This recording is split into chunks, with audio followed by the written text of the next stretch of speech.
Oh, there you are. Been waiting for you.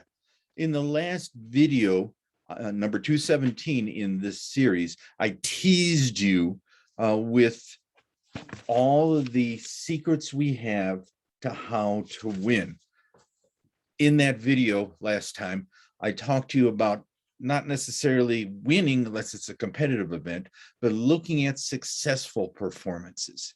Now, some of you might have thought after hearing that, especially those of you who viewed the 100 level series, that one of my principles of the psychology of human performance was to stay in a process orientation where you emphasize the steps that you can control and also the qualities you want to exude, as opposed to the goals or the outcomes. You're absolutely right. Some people are so target focused, so goal outcome focused, that they forget to emphasize the things they can control.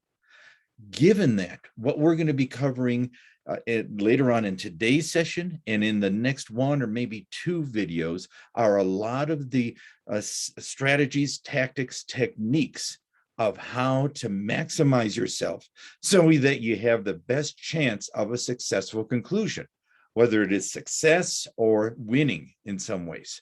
So we'll be covering that in a moment. I'm teasing you with that right now because I want to tease you with something else.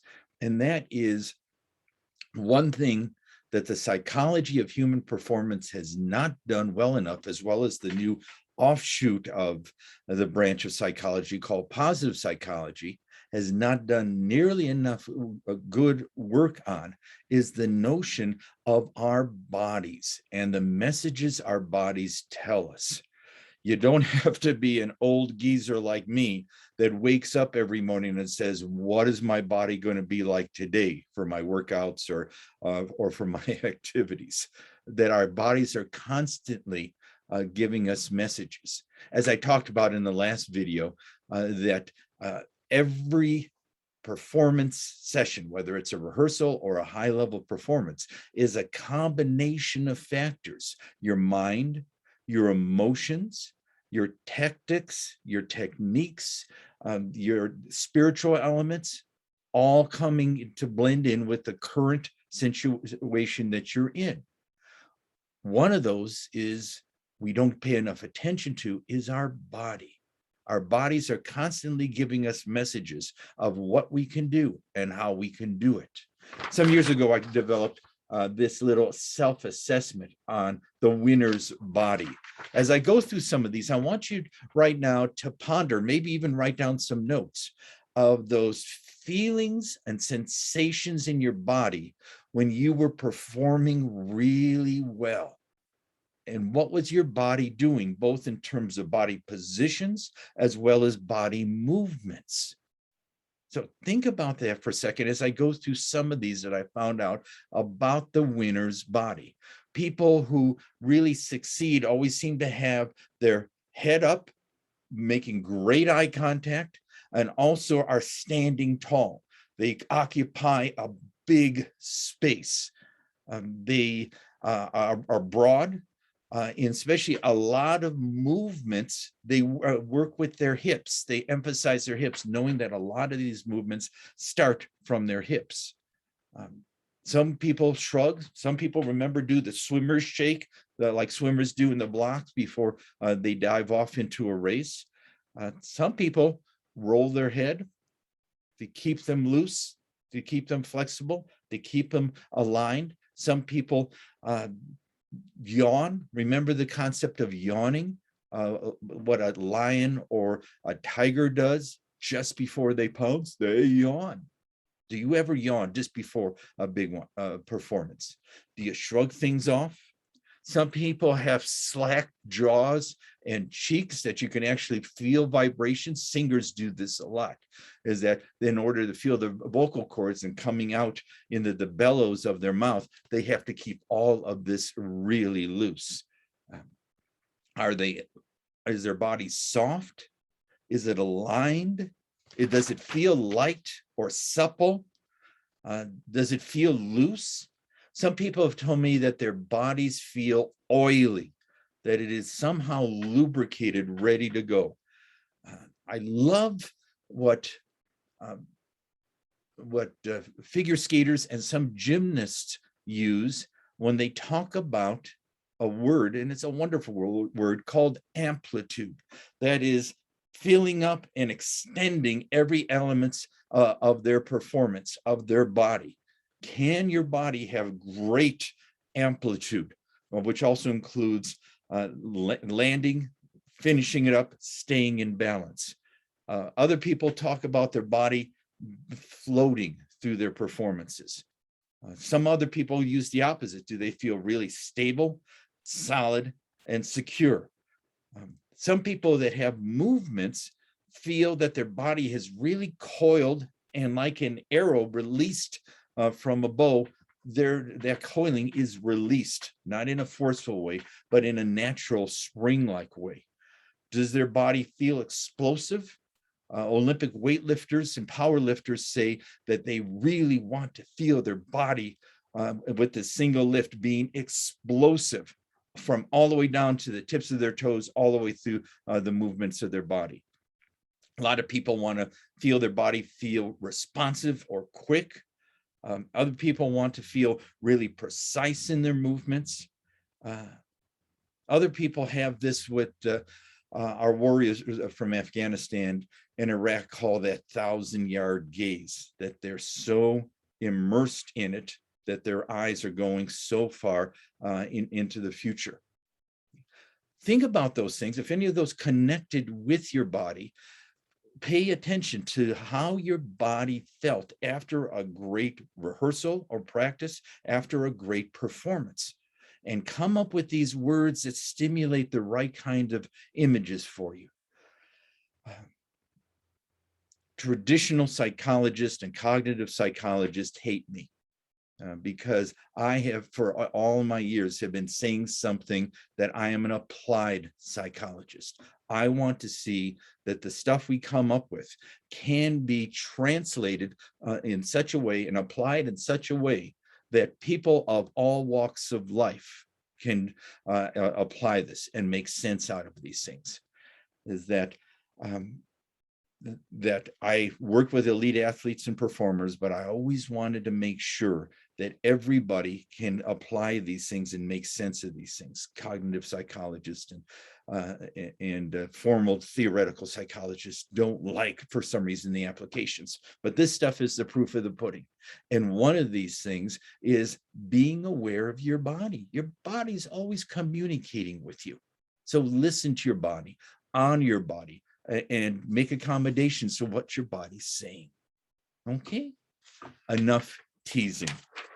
What I'm going to be doing for today's session, the rest of today's session, and maybe the next session, or maybe in the next 2 sessions, depending how quickly we go, we're going to be going through the 11 volumes, I know, of how to win, how to succeed. And what I've done is I've eliminated those tactics or techniques that are really specialized for some types of performers, whether it's baseball or softball players or golfers or barrel racers or drag racers or golfers or tennis players. I've eliminated those really specific techniques within those. There's the general format of this is more of a chronological sequence of what we've done. So as we go along, you may want to write notes because the wording of some of these things is key.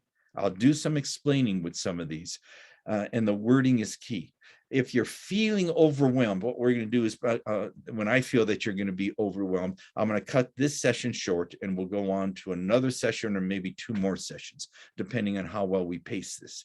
At the end of every session, I want you to go back through what we covered or actually replay this, look at your notes, and I want you to pull out just one keeper.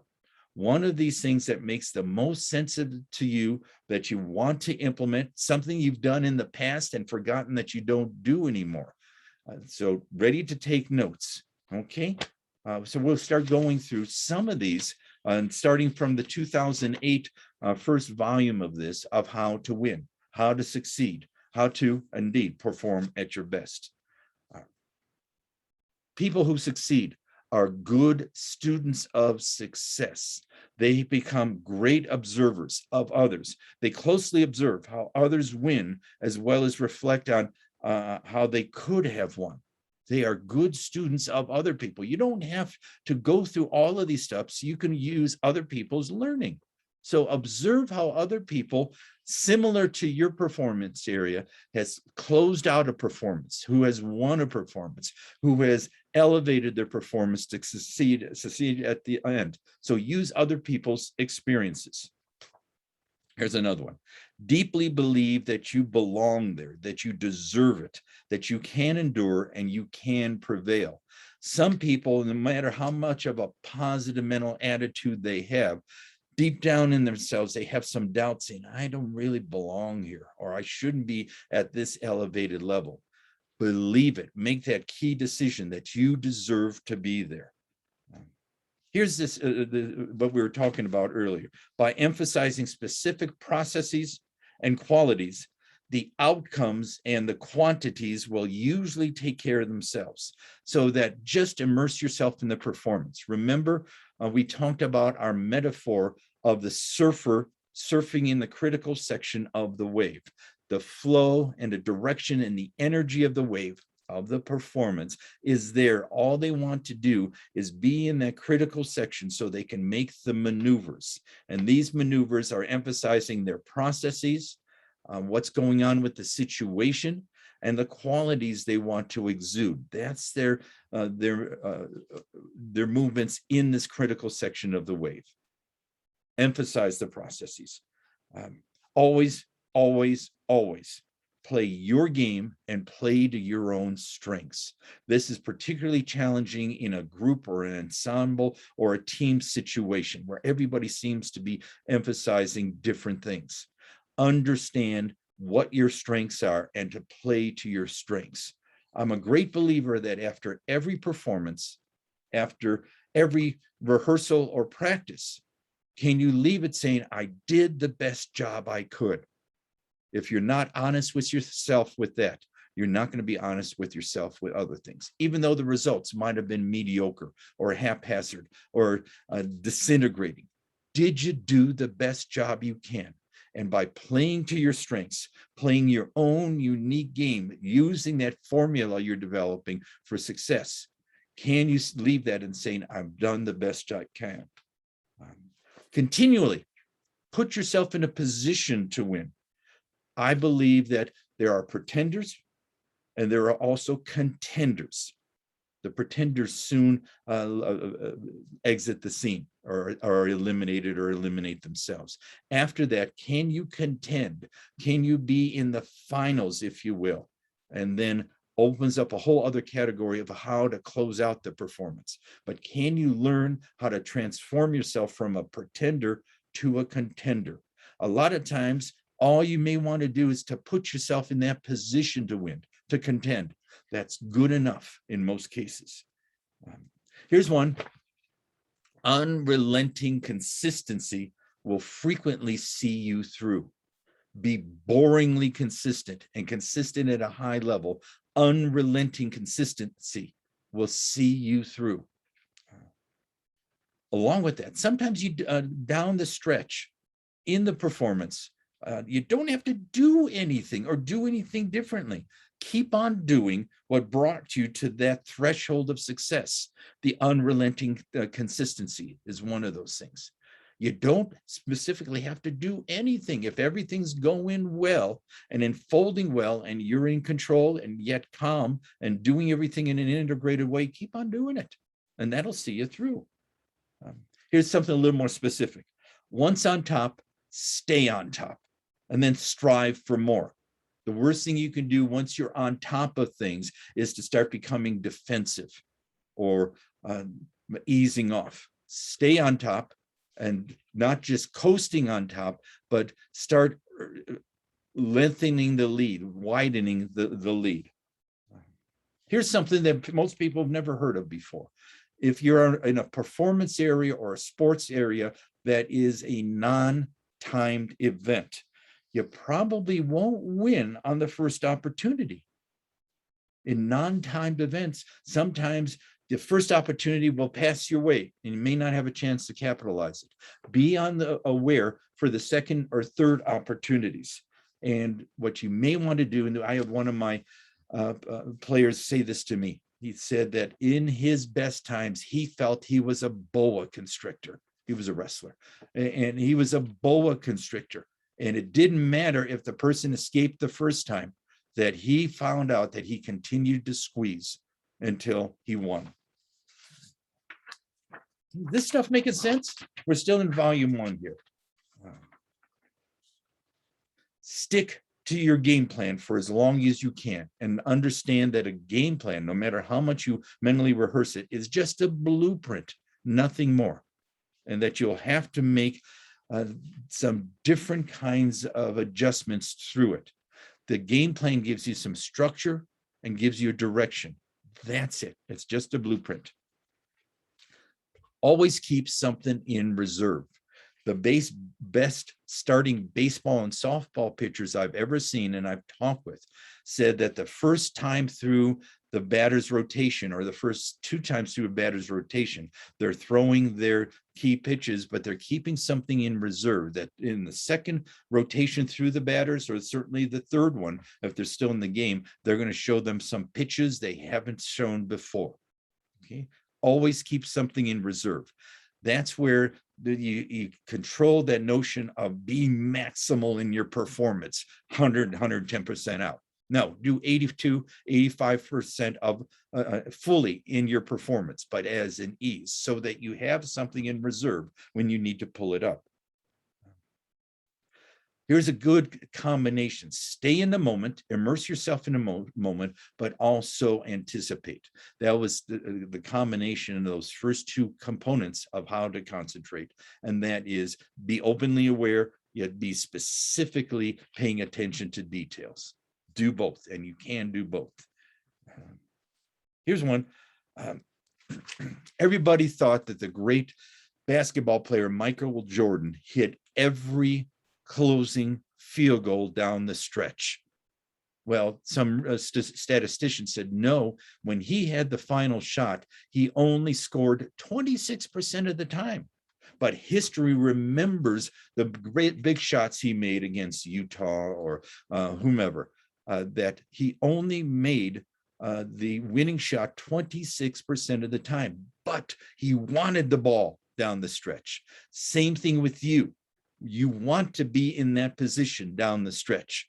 That's the time you're having eyes wide, looking ahead instead of shriveling up, saying, I don't want to choke here. Want the ball down the stretch. Anything we're doing, you want to keep on emphasizing execution.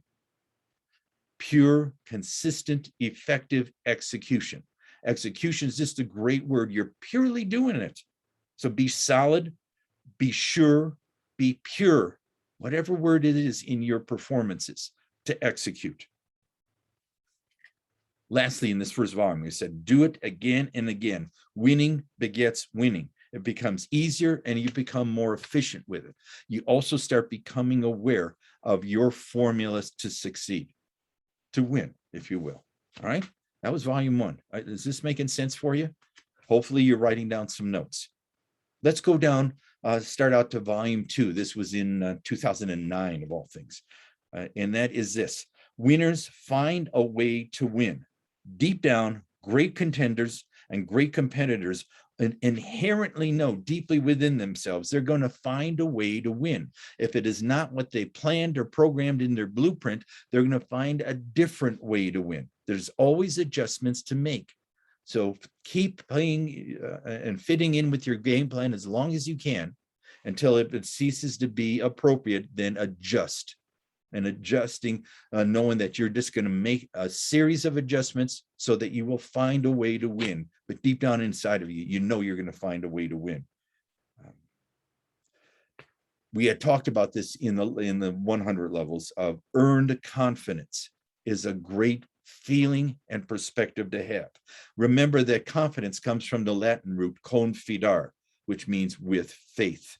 So have faith in yourself, have belief in yourself. And use your positive experiences to add to that faith.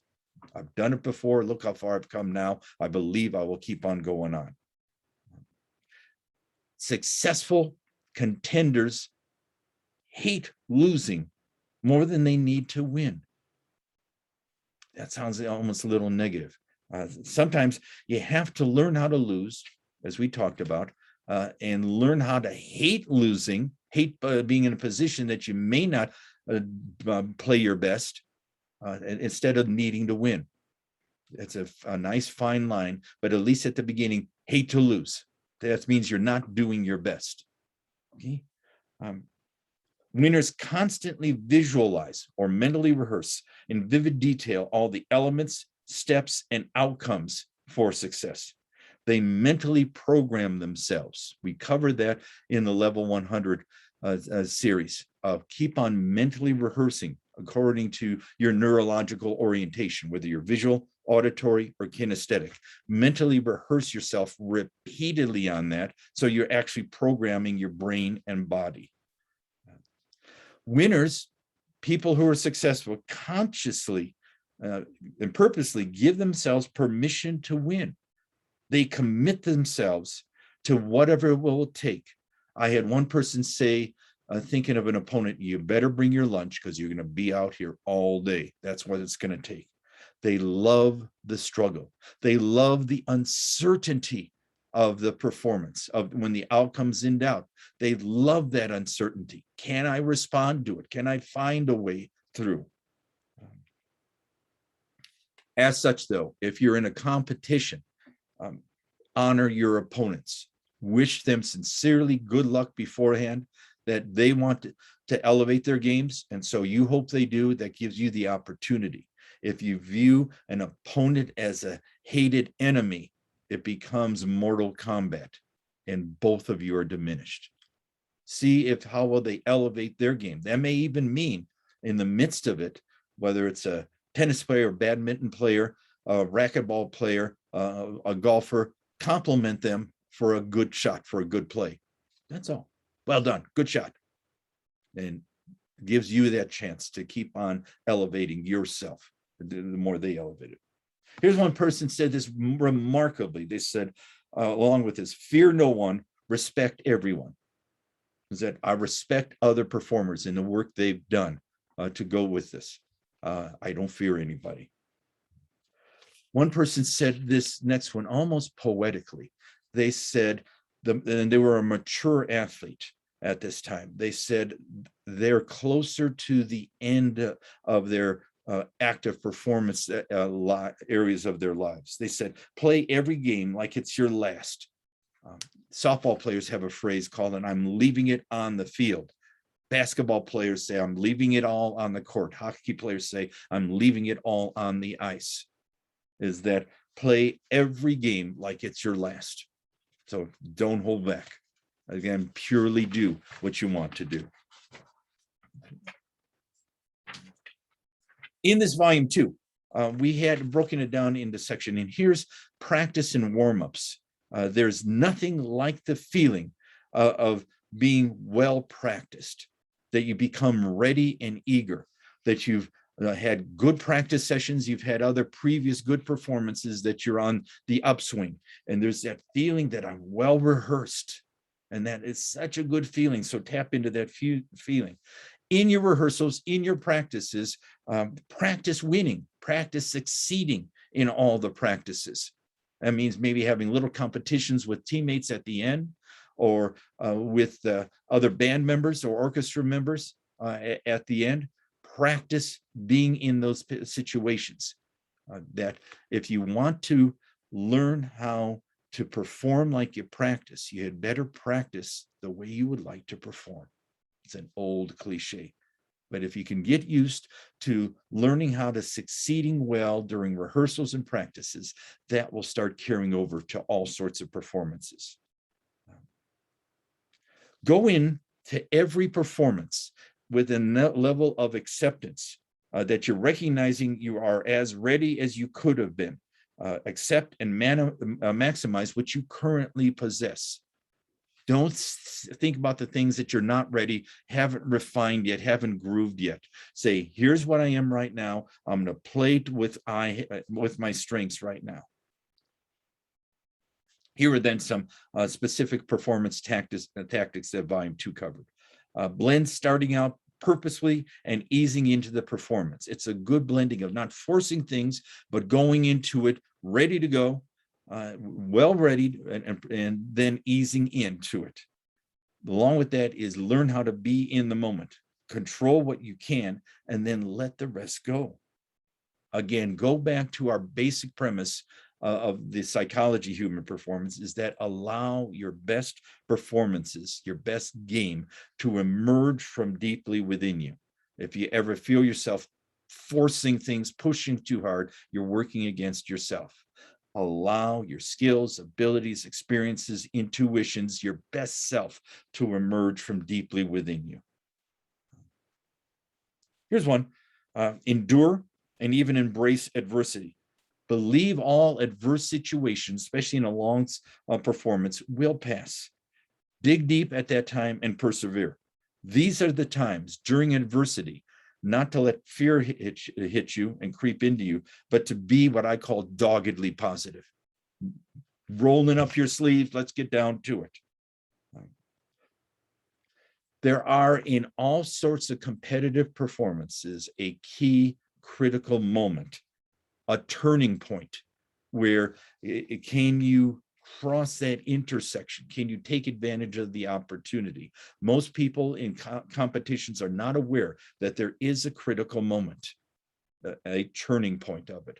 So be aware of that possibility going into performance, saying, I'm going to do the best I can, and I will continue to execute what I do. And when that critical moment, when that turning point comes, I will be ready and pounce on it. A lot of times successes or winning is meaning that you're just converting a higher percentage of your opportunities. Execute purely, do purely, and by that time, you'll be able to convert a higher percentage of your opportunities. That's a lot. And you've seen what we're including in these things. I'm only going through the first 2 volumes of today of how to win. What I'd like to do is for you to stop and pause. You may want to replay this because I've hit you with 20 things already. Each one is valuable in itself, but I don't know how it's valuable to you. It's up to you. Go back through your notes, replay this video, and take new notes to see which one of those are key elements to your formula of succeeding or winning. Okay? So what we will be doing next time is going on, starting with volume 3 of How to Win with the same format. All right, go review right now and make sense for yourself. I'll see you next time.